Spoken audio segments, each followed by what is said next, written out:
যারা ৭১ সালে পাকিস্তানের সপক্ষে ছিলেন তারা এখন বাংলাদেশকে আবার আফগানিস্তান, সিরিয়া, ইরাক বানাতে চান।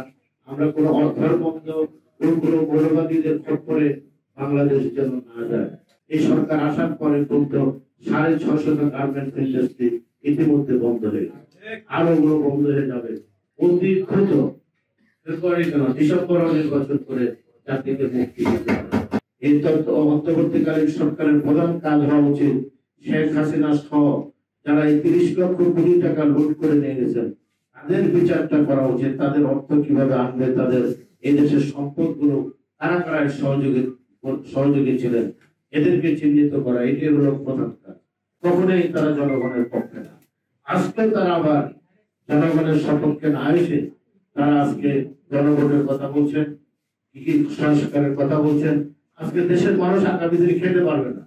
এই অবস্থা থেকে পরিত্রাণ পেতে হলে গণতান্ত্রিক সরকার ছাড়া কোন অবস্থাতে এর উত্তরণ সম্ভব না।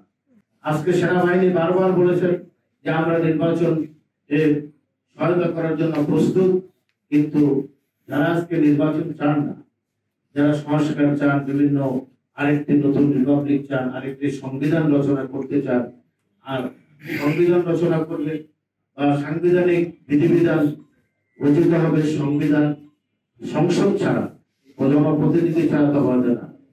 আজকে যারা অন্তর্বর্তীকালীন সরকারে আছেন আপনারা বিভিন্ন ভাবে সুবিধা করি আপনাদের নির্বাচিত, আপনাদের কোনো অবস্থাতে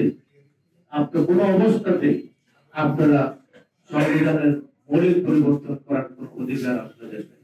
যারা ৭১ সালে পাকিস্তানের সপক্ষে ছিলেন তারা এখন বাংলাদেশকে আবার আফগানিস্তান, সিরিয়া, ইরাক বানাতে চান। আপনার আফগানিস্তানে কি অবস্থা, ইরাকে কি অবস্থা, আমরা যেন এদিকে না যাই। আমরা কোনো অধর্মবন্ধ কোনো মৌলবাদীদের খপ্পরে বাংলাদেশ যেন না যায়।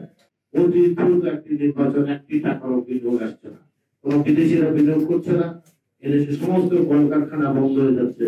এই সরকার আসার পরে কিন্তু ৬৫০ গার্মেন্টস ইন্ডাস্ট্রি ইতিমধ্যে বন্ধ হয়ে গেছে, আরো গুলো বন্ধ হয়ে যাবে। অতএব মানুষের ব্যবসা বাণিজ্য নেই। আজকে সকালে আমি বাজারে ২২০ টাকা লোভে কিনেছি, এখন আর বাকিগুলো আমরা বলতে চাই না।